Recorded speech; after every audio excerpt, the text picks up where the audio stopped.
다락방 강화의 말씀입니다.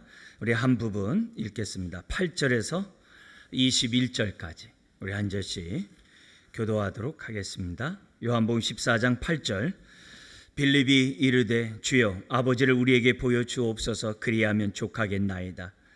예수께서 이르시되 빌립아 내가 이렇게 오래 너희와 함께 있으되 내가 나를 알지 못하느냐. 나를 본 자는 아버지를 보았거늘 어찌하여 아버지를 보이라 하느냐. 내가 아버지 안에 거하고 아버지는 내 안에 계신 것을 내가 믿지 아니하느냐. 내가 너희에게 이르는 말은 스스로 하는 것이 아니라 아버지께서 내 안에 계셔서 그의 일을 하시는 것이라. 내가 아버지 안에 거하고 아버지께서 내 안에 계심을 믿으라. 그렇지 못하겠거든 행하는 그 일로 말미암아 나를 믿으라.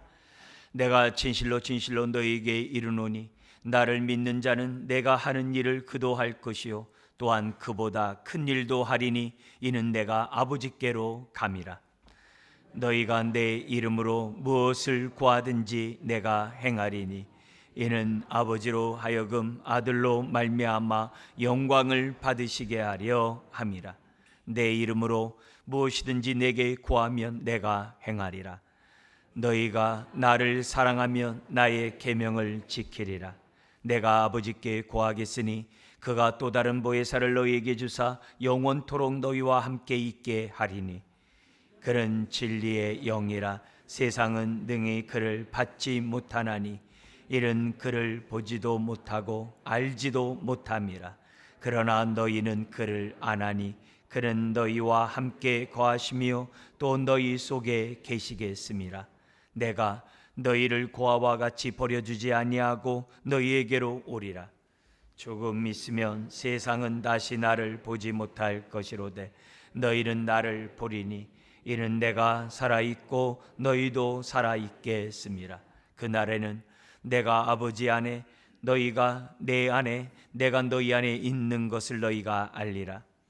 나의 계명을 지키는 자라야 나를 사랑하는 자니 나를 사랑하는 내 아버지께 사랑을 받을 것이요 나도 그를 사랑하여 그에게 나를 나타내리라. 아멘. 오늘 말씀의 제목은 약속대로 오신 또 다른 보혜사라는 제목으로 말씀을 나누기를 원합니다.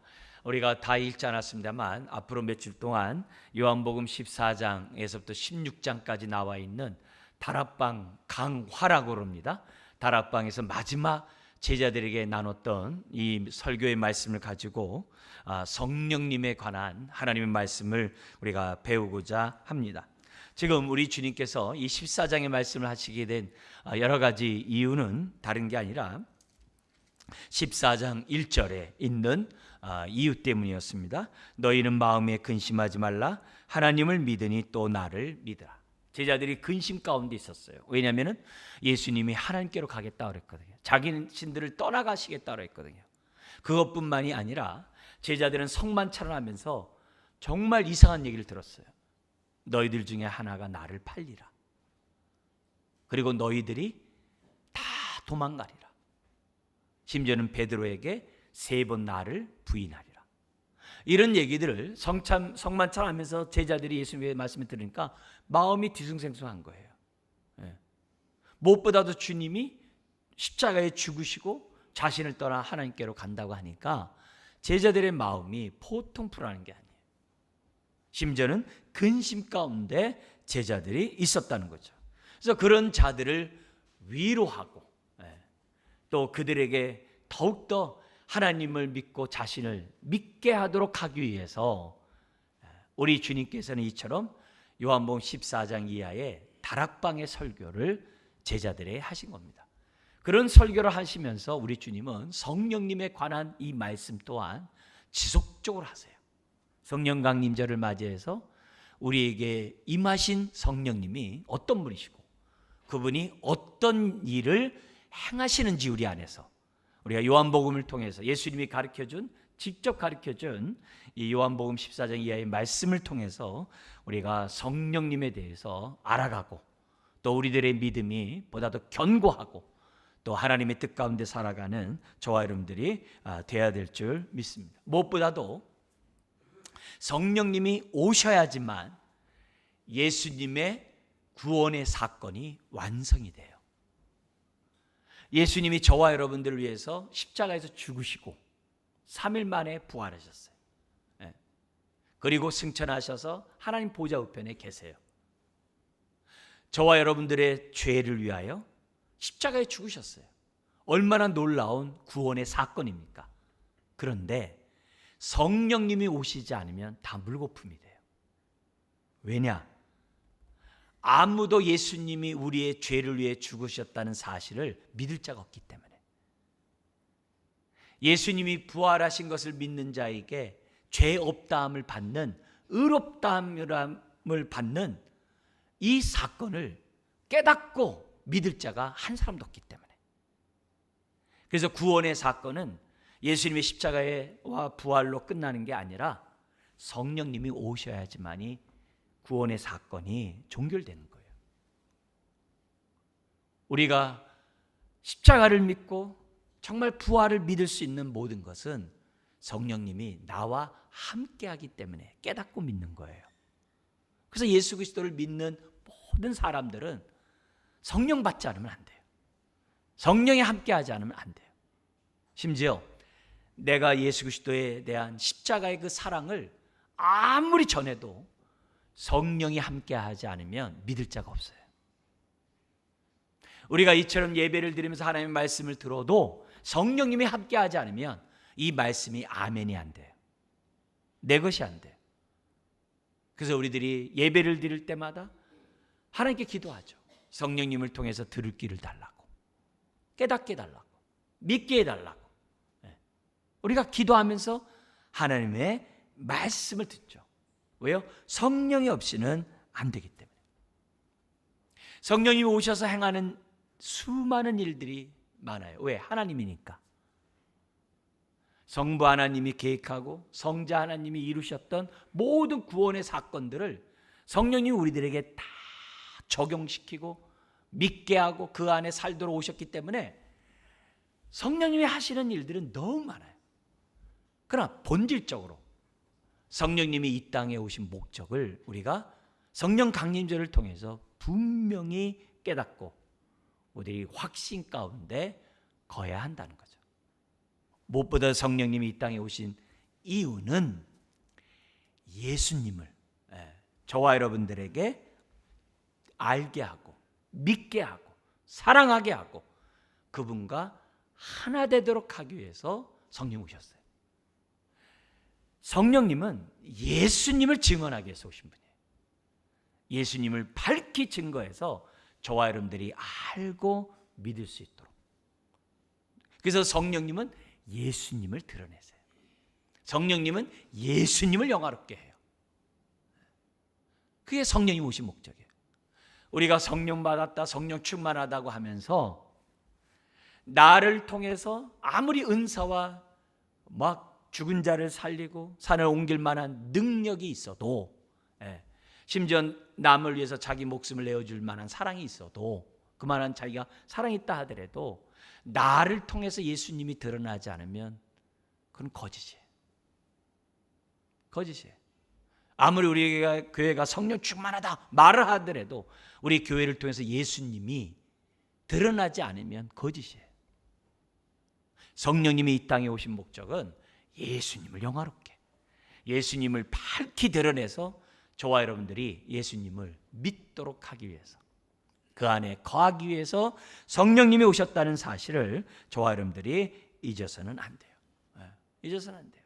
그래서 성령 강림절을 통해서 우리가 무엇보다도 성령님을 환영하는 이유는 내가 믿는 예수님을 보다 더 잘 알고 잘 깨닫고 잘 믿고 그 안에서 우리들이 살아갈 수 있도록 하는 길이 열렸기 때문에 성령의 강림절을 맞이해서 우리가 성령님을 환영하고 성령님께 영광을 돌리는 거죠. 우리는 삼위일체 하나님을 믿어요. 성부와 성자와 성령의 하나님을 믿어요. 성부와 성자와 성령의 하나님은 한 하나님이에요. 생각과 뜻과 그분의 성품이 다 똑같으세요. 사랑의 하나님은 사랑의 예수님이고 사랑의 성령님이세요. 지혜의 하나님은 지혜의 예수님이고 지혜의 성령님이세요. 진리의 하나님은 진리의 예수님이고 진리의 성령님이세요. 그 성령님이 오신 것은 하나님의 뜻을 이 땅에 밝히 드러나셨던 예수님을 저와 여러분들로 하여금 믿도록, 깨닫고 믿도록 성령님이 오셨다는 사실을 저와 여러분들이 잊어서는 안 됩니다. 내가 예수를 믿는다는 것은 이미 성령이 우리 안에 임하셨다는 거예요. 내가 예수님을 영접했다는 것은 이미 성령님을 내 안에 모셨다는 것과 같은 말이에요. 네.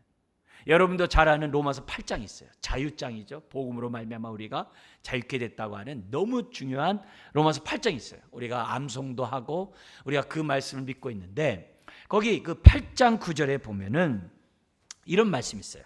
만일 너희 속에 하나님의 영이 거하시면 성령이 거하시면 뭐라 되냐면 너희가 육신에 있지 아니하고, 그 다음부터 한번 읽어볼까요? 시작. 영에 있나니 누구든지 그리스도의 영이 없으면 그리스도의 사람이 아니라. 네. 여러분, 이 말은 무슨 말이에요? 성령이 있는 사람이 그리스도인이에요. 그리고 성령이 있는 사람이 예수를 믿어요. 성령이 있는 사람이 하나님을 나의 아버지라고 고백해요. 예수님을 나의 구세주라고 고백해요. 성령 없이는 안 돼요. 그래서 내가 그런 고백을 하면 성령님은 이미 우리 안에 들어오셨다는 사실을 확신해야 돼요. 감정으로 느낌으로 하는 것이 아니라 기록된 말씀을 깨닫게 하시는 성령님에 의해서 우리가 확신해야만 해야 돼요. 그래서 믿는 모든 사람들에게는 성령님이 다 함께 하세요. 다 함께 하세요. 그리고 차별이 없어요.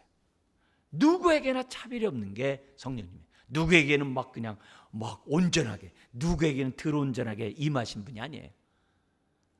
모든 믿는 자에게 성령님이 다 임재하세요. 근데 누구에게는 막 이렇게 막 능력이 나타나고 누구에게는 안 나타나요. 그거는 내가 그만큼 예수님을 얼만큼 알고 얼만큼 온전히 믿느냐에 따라서 능력의 차이가 나는 것이지 성령님이 차이가 나는 게 아니에요. 성령은 인격적이신 하나님이세요. 우리 안에 계시는 성령님은 모든 자에게 차별 없이 임하시고 모든 자에게 드디어 하나님의 능력 가운데 우리가 살아가기 원해요. 문제는 우리가 성령님에 따라서 신앙생활을 잘 안 하고, 성령님에 따라서 순종을 잘 안 하고, 성령님에 따라서 우리의 마음에 굳은 마음을 제하지 않고 회개하지 않고 내 마음 내 뜻대로 살아가지고 이게 잘 안 나타나는 것이지, 우리가 온전히 성령님에 따라서 우리들이 신앙생활하면 주님이 내 안에 있는 것처럼 내가 주님 안에 거하는, 내가 주님 안에 거한다는 얘기는 주님 앞에 내 삶을 던진다는 거예요. 맡긴다는 거예요. 의지한다는 거예요. 그분 말씀대로 순종하면서 내가 살아간다는 게 내가 그 안에 들어가는 거거든요.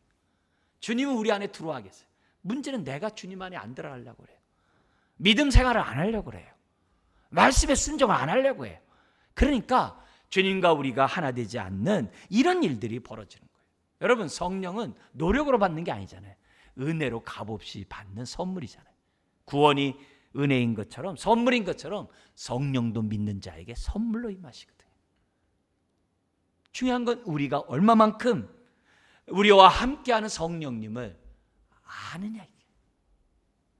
성령님을 안 만큼 예수님을 알아요. 예수님을 안 만큼 성부 하나님을 알아요. 내 안에 있는 성령님과 무지하면 예수님께 무지해요. 저 아는데요? 그럼 머리로 아는 거지. 저 하나님을 영화롭게 하는데요? 지식 없이 영화롭게 하는 거지. 성령님이 임한 만큼, 성령님을 우리가 안 만큼, 인도함을 받은 만큼 예수님을 보게 돼 있어요. 깨닫게 돼 있어요.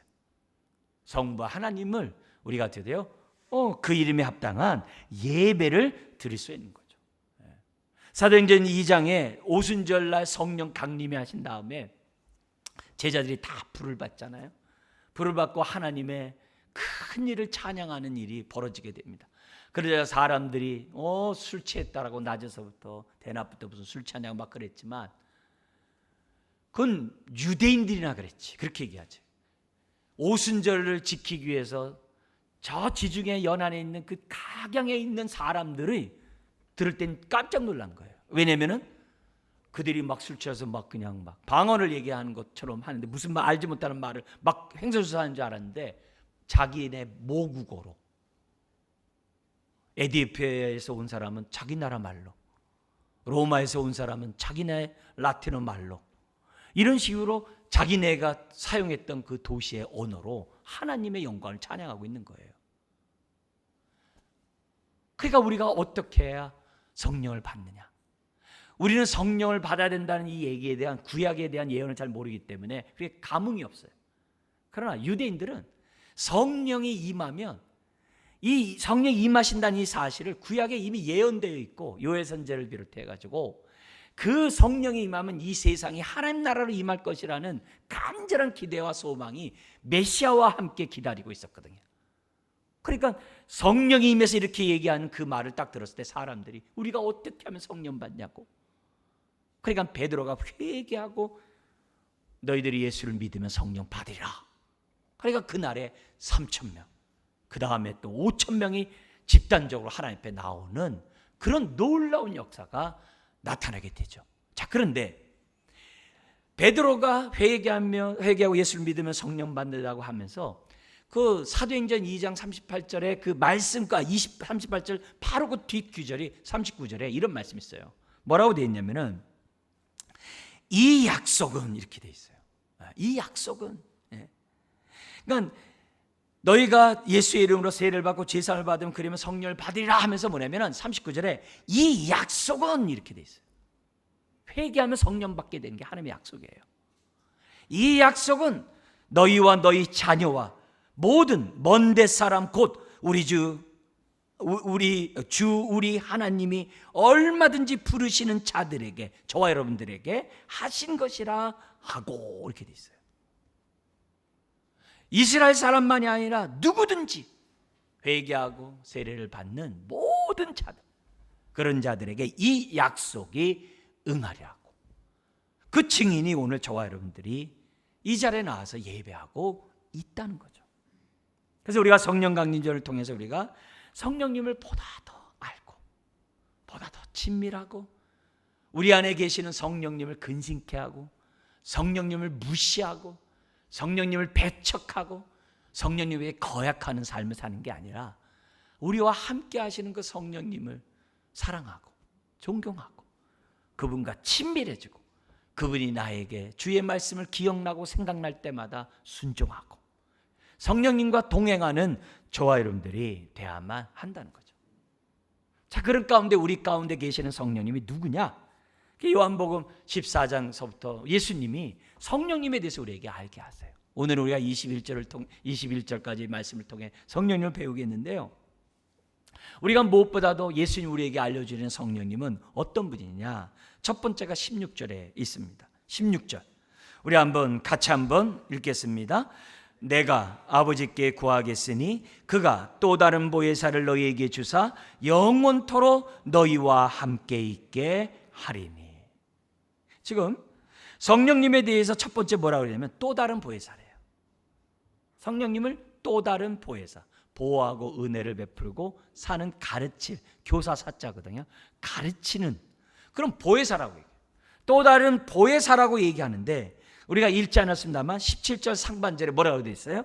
그는 진리의 영이라. 예수님이 알려주신 성령님이 누구라고요? 또 다른 보혜사로서 진리의 영으로 오신다는 것을, 진리의 영이신 것을 우리들에게 가르쳐줘요. 성령님은 또 다른 보혜사시고 그분이 우리를 진리로 인도하시는 진리의 영이시라는 것을 예수님 우리들에게 말씀하고 있습니다. 우리가 보혜사라고 하면 그 단어를 2000년 전에 쓰는 그때 사람들이 어떻게 썼느냐를 이해하는 게 중요하겠죠. 이걸 제대로 한 단어로 번역하지 못해서 이 번역하는 다양한 이 성경들은 다양하게 번역을 해요. 돕는 자, 또 이게 위로자, 뭐 여러 가지 이렇게 대신 말하는 자, 뭐 등등 여러 가지로 많이 이 보혜사라는 단어를 많이 쓰고 있어요. 근데 단순히 위로하고 단순히 이렇게 변호해주고 단순히 심지어는 여기 나온 것처럼 이렇게 도와주는 이런 모습만이 아니라 그것보다도 더 따뜻한 뜻이 있어요. 그 당시 사람들은 이 단어를 이렇게 이해했어요. 곁에 함께 있음으로 힘을 북돋아주고 위로해주고 정말 여러 가지 도움을 주는 사람을 보혜사라고 그랬어요. 그래가지고 직업적으로 그 당시 법정 변호사를 보혜사라고 그랬어요. 변호사들이 뭐예요? 다 어려움 가운데 있는 사람을 돕기 위해서 지금 어떻게 돼요? 보냄을 받은 사람이잖아요. 그뿐만 아니라 그와 같은 일을 행하는 그 모든 사람들을 보혜사라고 했다는 거예요. 그러니까 우리가 보혜사라는 단어를 생각할 때마다 변호사를 비롯해 가지고서 뭐 이렇게 여러 가지 나를 따뜻하게 해주는 어머니를 생각하면서 아주 친한 친구를 생각하면서 이렇게 여러 가지 생각하면서 보혜사 단어를 생각해야 돼요. 그러나 그렇다고 해서 우리가 한두 단어로 성령님을 다 이해했다면 안 되죠. 왜냐하면 여러분들에 대해서 사람들이 수많은 사람이 뭐라고 얘기해도 여러분 자신은 뭐라요? 그게 내 모습이 아닌데, 그것만이 또 아닌데, 다 여러분들 그렇게 느끼잖아요.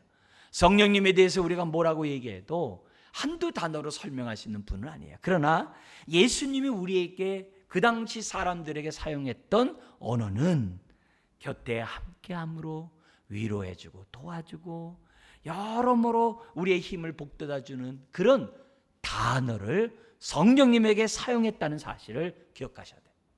그리고 이 보혜사라는 단어를 보다 더 잘 이해하려면 예수님을 보면 알아요. 왜냐하면 예수님이 보혜사시거든요. 아니, 성령님만 보혜사지 예수님이 무슨 보혜사예요? 오늘 우리 주님이 성령님을 보혜사라고 얘기하지 않고 뭐라 그래요?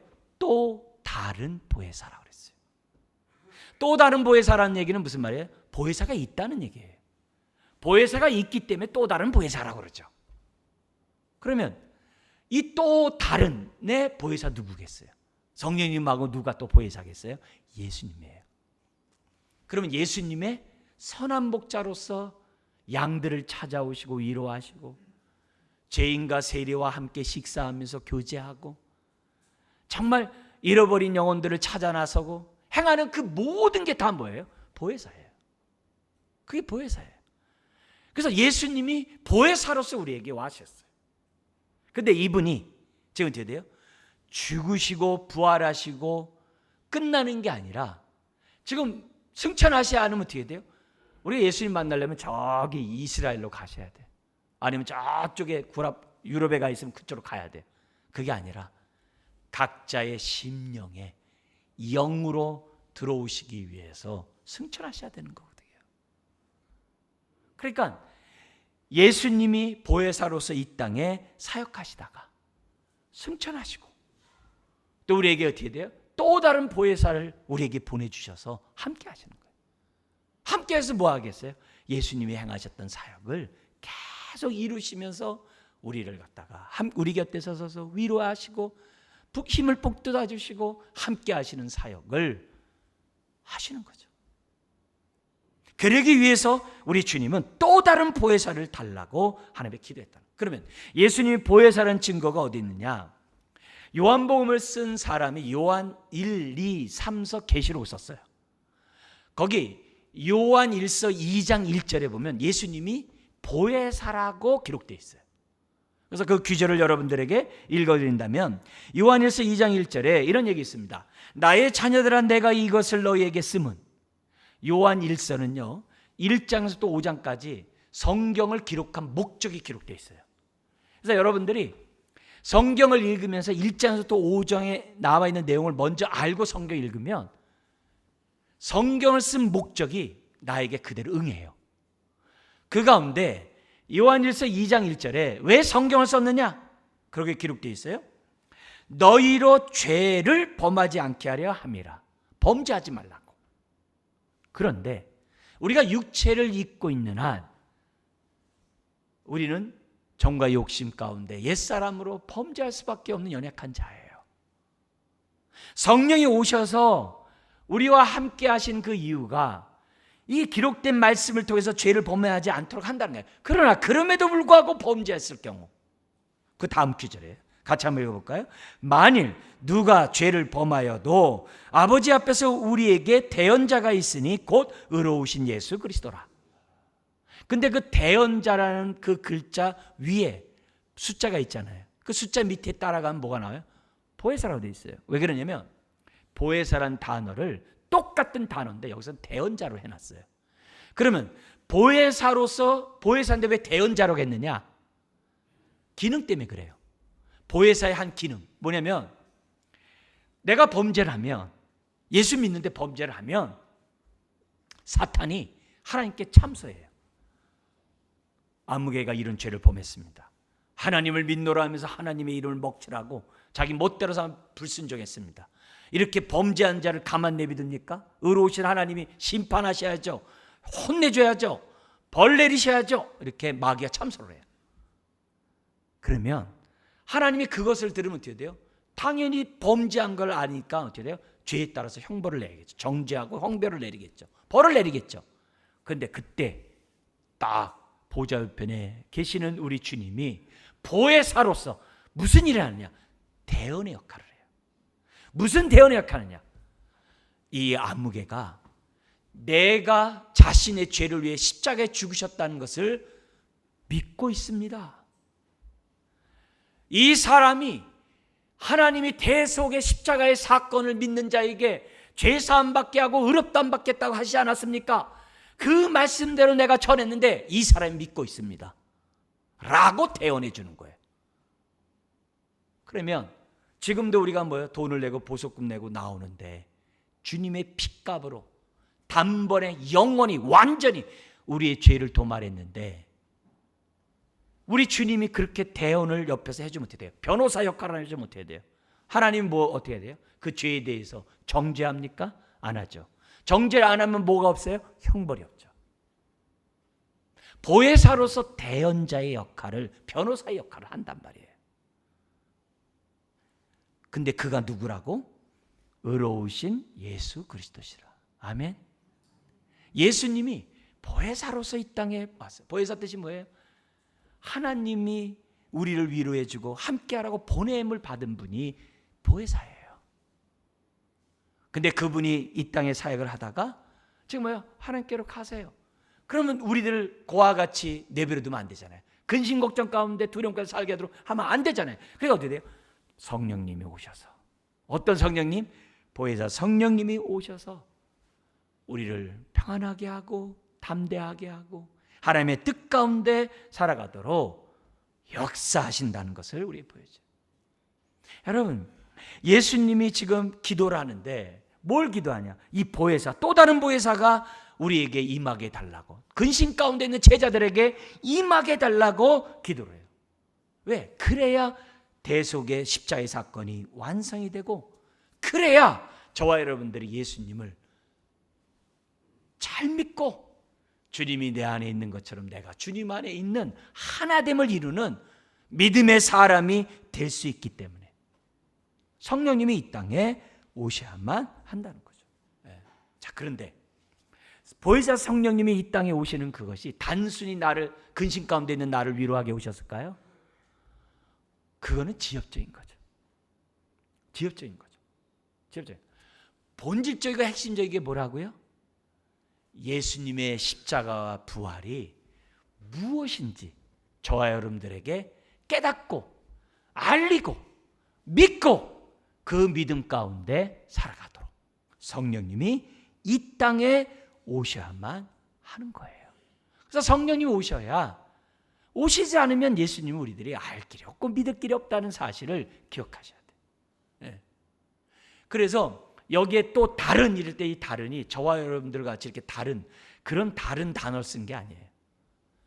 같은 성품과 속성과 그런 걸 다 갖고 있는데 두 개의 다른을 썼어요. 왜요? 삼일체 하나님이니까. 삼일체 하나님이니까. 또 삼일체 하나님이니까 어떻게 돼요? 예수님이 하나님을 잘 알고 성령님이 예수님을 잘 아는 거죠. 그래서 예수님을 전하려면 성령님이 오셔서, 우리에게 오셔서 1차적으로는 지금 근심 가운데 있는 자들을 위로하기 위해서 오셨죠. 그러나 본질적인 그 이유는 다른 게 있는 게 아니라 17절에 있어요. 그 보혜사 성령님은 어떤 분이라고요? 진리의 영이라. 다시 한번요. 또 다른 보혜사는 어떤 분이시라고요? 진리의 영이래요. 진리. 네.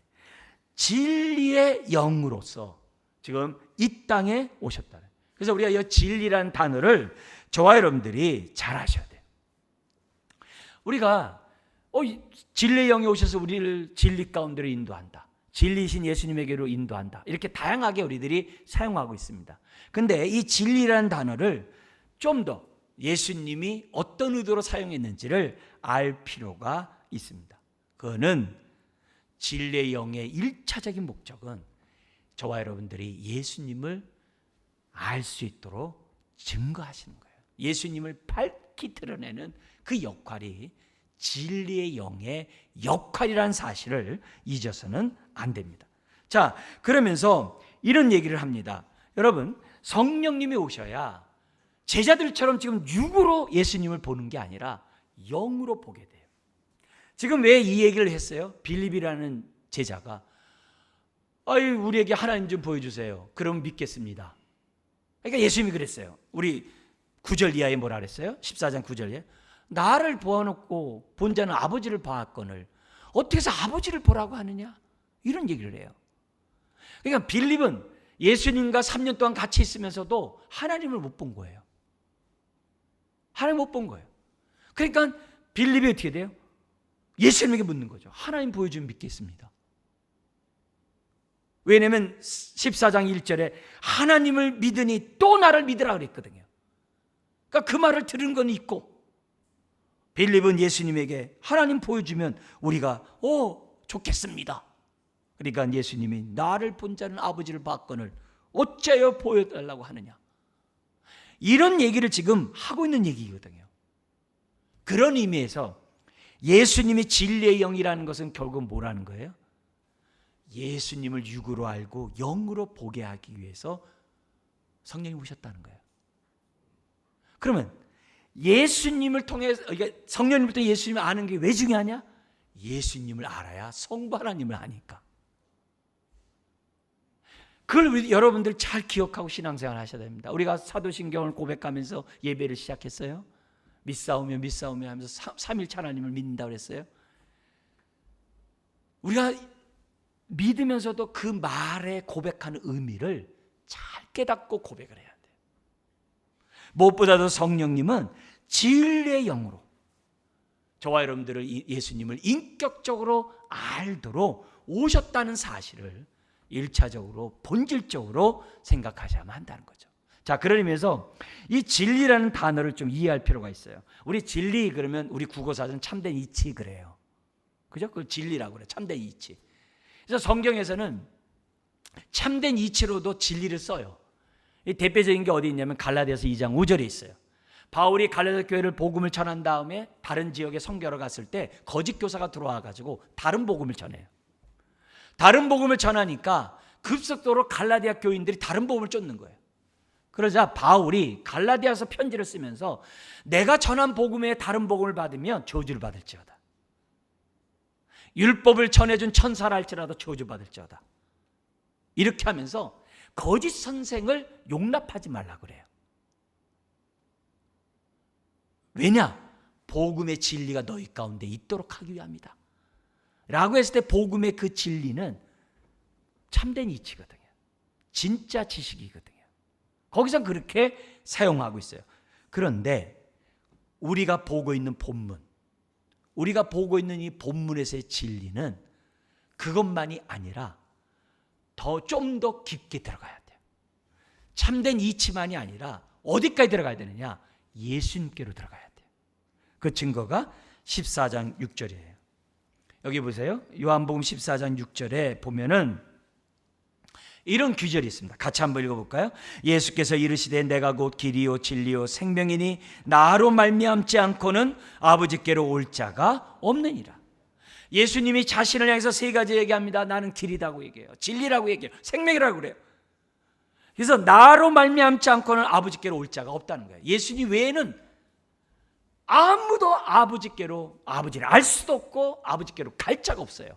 예수님 통하지 않으면. 예수님이 길이라는 사실을 알죠. 우리는 예수님이 십자가에 죽으심으로 예루살렘 성전의 휘장이 위로부터 아래로 찢어졌다고 그랬어요. 그러면서 그 휘장은 예수님의 육체라고 그랬어요. 예수님의 육체가 찢겨짐으로 우리에게 새롭고 살 길이 열렸다고 그랬어요. 어떤 길이요? 아버지께로 가는. 그래서 우리 길을 믿어요. 우리의 하나님은 영원한 생명을 갖고 계시는 하나님이세요. 그 영원한 생명이신 하나님께로 가려면 저와 여러분들 육신의 생명 가지고는 100살밖에 못 살아요. 많이 살아도. 영원한 나라의 영원한 하나님께로 가려면 저와 여러분들이 어떻게 돼요? 영생을 얻어야 돼요. 그래서 예수님을 믿음으로 영생을 얻어야 돼요. 그래 천국 가요. 근데 여기 진리라고 그랬어요. 예수님이 자신을 진리래요. 예수님이 단순히 자기를 참된 이치요라고 얘기하지 않고 예수님이 진리라고 얘기를 해요. 자신을 진리라고 그래요. 그러면 이 진리란 말이 무슨 의미냐? 참된 이치라는 말입니다만 그 진리라는 그 단어를 잘 생각해야 돼요. 그 당시 사람들은요, 진리는 감춰져 있고 숨겨놓고 이렇게 남들이 못하게 이렇게 가려놓은 것이 없다가 진리예요. 숨긴 것이 없는 것이 진리예요. 감춘 것이 없는 게 진리예요. 백일하게 드러난 실제가 진리예요. 그러면 예수님은 뭘 감춘 것을 보여줬어요? 그래서 요한복음은 1장에서부터 그러는 거예요. 예수님이 누구냐? 아버지의 품속에 감춰져 있는, 아버지의 품속에 있는 독생하신 하나님이 육신 입고 이 땅에 오셨다는 거예요. 1장에서부터 예수님이 하신 얘기가 뭐냐? 눈에 보이지 않는 영이신 하나님을 눈에 보이도록 하기 위해서 오신 분이라고 자신을 소개하고 있는 거예요. 그래서 나를 본 자는 아버지를 보았거늘 아버지를 보이라 하는 얘기. 예수님은 철저하게 하나님을 보여주기 위해서 오셨다는 거예요. 그런 의미에서 예수님은 어떤 분이에요? 진리라는 거예요. 그래서 우리는 예수님을 통해서 하나님을 보는 거예요. 예수님이 알려준 만큼 우리는 하나님을 보는 거예요. 여러분, 우리가 신앙생활하면서 성령님이 오신 것은 예수님을 보여주기 위해서, 예수님이 이 땅에 오신 것은 하나님을 보여주기 위해서 오셨다는 사실을 잊어서는 안 돼요. 그런 의미에서 성령님이 진리의 영이라는 얘기는 무슨 말이에요? 예수님이 하나님을 보여줬듯이 성령님은 예수님을 보여주는 분이라는 거예요. 그 예수님을 잘 깨닫고 잘 믿고 그분을 사랑하면서 살아가도록 하기 위해서 오셨다는 것을 우리들에게 가르쳐주고 있어요.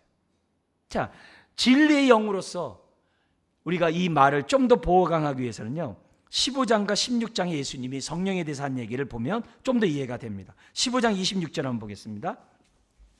요한복음 15장 26절에 우리 한번 같이 한번 읽겠습니다. 내가 아버지께로부터 너희에게 보낼 보혜사 곧 아버지께로부터 나오시는 진리의 성령이 오실 때 그가 나를 뭐 한다고요?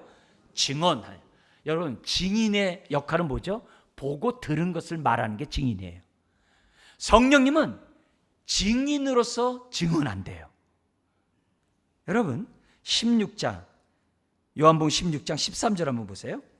거기 똑같은 얘기 나와요. 자, 그럼 뭘 보고 뭘 들었어요? 13절 나옵니다. 16장 14절 읽겠습니다. 그러나 진리의 성령이 오시면 그가 너희를 모든 진리 가운데로 인도하시리니 그가 스스로 말하지 않고 오직 들은 것을 말하며 장래 일을 너희에게 알리시라. 성령님은요, 예수님을 떠나가지고 자기 혼자 사역하지 않으세요.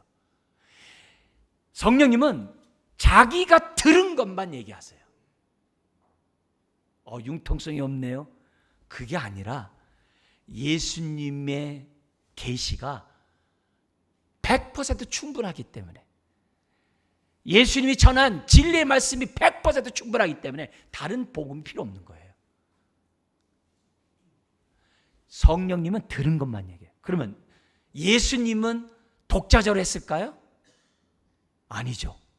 그게 어디 나와요? 14장 10절 한번 보세요. 요한복음 14장 10절 한번 보세요. 예수님이 독자적으로 말하지 않았어요. 14장 10절 같이 한번 읽겠습니다. 내가 아버지 안에 거하고 아버지는 내 안에 계신 것을 내가 믿지 아니하느냐? 내가 너에게 이르는 말이 스스로 하는 것이 아니라 아버지께서 내 안에 계셔서 그의 일을 하시는 것이라. 나 스스로 말하지 않았다는 거예요. 하나님이 나에게 알려주는 그 말만 자기는 전했다는 거예요. 그래서 대언자라고 그러는 거예요. 여러분, 삼일체 하나님은, 예수님은 온전히 하나님의 뜻 드러내셨고 성령님은 온전히 드러내신 예수님을 우리에게 증거하시는 분이에요. 그래서 진리의 영이다, 그렇게 말씀하고 있다는 거예요. 그래서 오늘 우리들이 신앙생활하면서 성령님이 오셔야 되는 이유는 뭐냐? 그래야 예수님을 알거든요. 믿거든요. 그래야 하나님을 알고 믿거든요. 성령님이 없이는 그 어떤 누구도 믿음을 가질 수가 없다는 거예요. 그래서 예수님이 제자들이 했어요. 지금 막 예루살렘 성전이 막 40년 넘게 져도 다 완성이 안 됐어요. 그러니까 제자들이 와 하고 그랬으니까 우리 주님이 그래요. 이 성전을 헐라 내가 사흘 만에 다시 세우리라. 그러니까 40년 동안 졌는데도 이게 아직 못 졌는데 이걸 세운다고? 근데 이걸 이해를 못했어요. 근데 성령이 임한 다음에 진리의 영이신 성령님이 깨닫겠어요. 뭘 깨달아요? 아, 성전을 헐라는 게 자신의 육체를 십자가에 죽게 하는 이 사건을 얘기하는 거구나. 3일 만에 세운다는 게 주님의 3일 만에 부활을 얘기하는 것을 깨달았다라고 요한복음 2장에 기록되어 있어요. 3년이 지난 다음에 성령이 오셔야 깨달아요. 첫 번째, 예수님이 왜 또 다른 보혜사를 달라고 기도했겠습니까? 그래야 예수님을 알아요, 믿어요. 우리가 예수님을 또 안 만큼 하나님을 알고 믿는다. 그래서 또 다른 보혜사, 진리의 영이라고 말씀하신다. 두 번째 이유를 보겠습니다. 두 번째, 성령님은 어떤 분이시느냐? 16절에 우리 다시 한번 읽겠습니다. 16절 읽겠습니다. 내가 아버지께 구하겠으니 그가 또 다른 보혜사를 너희에게 주사 영원토록 너희와 함께 있게 하리니 그랬어요. 근데 우리 성경에는 그리고가 번역이 안 돼 있어요. 그럼 그리고라는 얘기는 뭐예요? 15절과 연관되어 있겠죠. 15절이 뭔가요? 같이 한번 읽겠습니다. 너희가 나를 사랑하면 나의 계명을 지키리라. 이렇게 돼 있어요. 그러니까 또 다른 보혜사를 구하시는 주님에게 우리가 그 보혜사를 받으려면 우리가 받을 그릇이 돼야 돼요. 받을 그릇이 뭐냐? 예수님을 사랑해야 돼요. 예수님을 사랑하는 자는 어떻게 살아야 되느냐? 예수님의 계명을 지켜야 돼요. 말씀에 순종해야 돼요. 여러분, 주님을 사랑하는 자가 순종해요. 사랑하지 않으면 순종 안 해요. 저는 순종하는데요. 사랑하지 않아도 순종하는데요. 그거는 종교적으로 복 받으려고 하는 거지 인격적으로 예수님을 알고 순종하는 게 아니죠. 그런데 요 15절서부터 예수님을 사랑하도록 이 땅에 오신 분이 누구냐면 성령이라는 거예요. 사랑하고 순종하도록 하기 위해서 누가 오셨다고요? 성령님이 오셨다는 거예요. 그런데 요 15절은 앞에 1절부터 14절과 연결되어 있어요. 1절부터 14절까지는 믿음과 연관되어 있어요. 하나님을 믿으니 또 나를 믿으라. 근심하지 말고 나를 믿으라 하면서 예수님에 대해서 믿음의 대상인 것을 14절까지 얘기를 해요. 그러면 연결해 보세요. 뭐가 돼요? 성령님이 이 땅에 오셔서 하신 일이 뭐라고요? 예수님을 알고 믿도록. 그리고 또 뭐예요? 믿는 것만이 아니라 사랑하고 그분의 말씀에 순종하도록. 믿고 사랑하고 순종하도록 성령님이 이 땅에 오신다라고 예수님 말씀하고 있다는 거예요. 그러니까 우리가 예수님을 알고 믿고 사랑하고 순종하려면 뭐 해야 돼요? 성령 충만해야 돼요. 성령의 인도를 저와 여러분들이 받으셔야만 한다는 것을 보여주고 있다는 거예요. 그러니까 예수님이 왜 또 다른 보혜사를 달라고 기도하는 거예요? 저와 여러분들이 잘 믿고 주님을 사랑하는 가운데 순종하는 삶을 살도록 하기 위해서 지금 성령님을 보내달라고 기도하고 있는 거예요. 내가 주님을 사랑하는지 이 시간 보셔야 돼요. 다른 말로는 동전의 양면이에요. 내가 주님을 알고 믿는지를 보시라고 돌이켜 보셔야 돼요. 내가 주님을 믿고 사랑한다면 그 증거는 순종이에요. 순종이에요. 거기 15절에 있는 것처럼 나의 계명을 지키라. 서로 사랑하라는 그 계명을 지키라고 되어 있는 거예요. 우리가 그만큼 성령의 인도를 받고 그만큼 우리가 어떻게 돼요? 사랑 가운데 순종하면 어떤 일이 벌어지냐면 보혜사의 능력이 온전히 임해요. 다시 한번요. 보혜사는 우리에게 위로하고 나와 곁에 서서 북돋아주고 나에게 대언자가 되고 변호사가 되고 나와 함께하고 나에게 셈을 주고 많은 일을 해야해요. 근데 이런 역사가 나타나려면 그 성령님이 내 안에 어떻게 돼요? 그만큼 충만히 임해야 돼요. 근데 그 충만히 임하는 그릇이 뭐냐? 주님을 사랑하는 가운데 순종해요. 내가 종직 그릇만큼 내가 순종하고 하나님 저 하면요 종직 그릇만 축복받아요. 내가 종직 그릇만 놓고 내가 회개하고 이렇게 살면요 성령님이 종직 그릇만큼 역사를 해요. 근데 내가 성령님에 따라서 내 믿음을 크게 하고 주님을 정말 아는 지식 속에 사랑이 점점 커가고 또 내가 그만큼 주의 말씀에 따라 순종하면 보혜사 성령님의 역사가 나한테 그만큼 온전히 나타나는 거예요.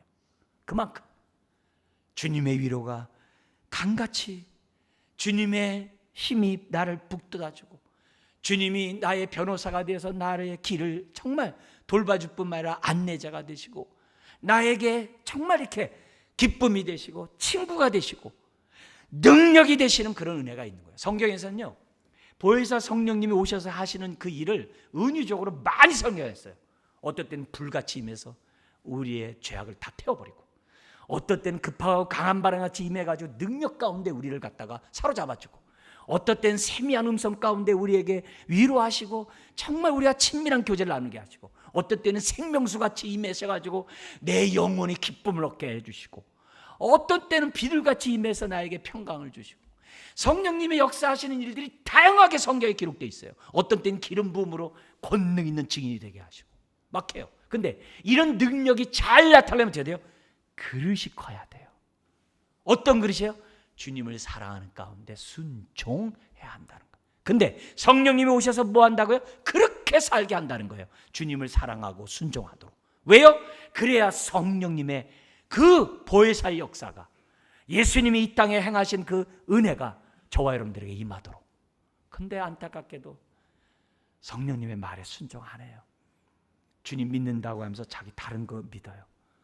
의지한다고 하면서 또 다른 거 의지해요. 순종한다고 하면서 그냥 자기 요만큼만 순종해요. 그냥 자기 멋대로 해요. 그러니까 어떻게 돼요? 성령님이 역사하려 해도 막 이 구멍이 숭숭숭숭 뚫려져 있어가지고 복을 받지를 못해요. 복을 받지를 못해요. 성령 강림절을 통해서 우리들이 기도해야 될 것이 뭐냐? 내가 더 예수님을 알고 믿게 해달라고. 내 안에 계신. 그래서 내 삶을 주님 앞에 던지는 주님 안에 거하는 삶을 살게 해달라고 성령 강림절을 통해서 우리가 기도해야 될 줄 믿습니다. 하늘의 복을 우리가 누려야 되잖아요. 그게 두 번째예요. 성령이 오신 이유가 뭐냐? 예수님을 잘 알고 믿고 사랑하고 순종하도록. 세 번째, 지금 내용과 또 연관되어 있는 내용인데요. 세 번째는 뭐냐면은 성령이 오셔서 하는 이유가 뭐냐면 우리의 믿음의 대상이신 예수님을 알아갈 수 있도록 해주실 뿐만이 아니라 믿는 우리의 믿음을 온전케 하기 위해서 성령님이 오셨다는 거예요. 그러니까 내 의지로 알아가는 것도 아니고 내 의지로 막 믿음의 삶 사는 게 아니라 성령님이 알아가게 하고 성령님이 믿음의 삶을 살게 해주겠다는 거예요. 그러니까 얼마나 우리가 성령님께 감사해요. 그래서 세 번째 뜻은 뭐냐면 성령님 오셔서 뭐 하냐? 예수님을 나의 믿음의 주요, 나의 믿음을 온전케 하신 분으로 굳건히 믿도록 가르쳐 주시기 위해서 성령님이 오셨다는 거예요. 오늘 우리가 아까도 말씀드린 것처럼 1절부터 14절까지는 믿음의 대상이신 예수님을 구구절절 설명해요. 그리고 그렇게 믿는 자는 15절서부터 주님 안에서 사랑하면서 순종한다는 얘기를 구구절절 설명을 해요. 근데 이 모든 일을 누가 한다고요? 성령님이. 그래서 예수님이 어떤 믿음의 대상이냐가 1절부터 14절까지 절절히 있어요.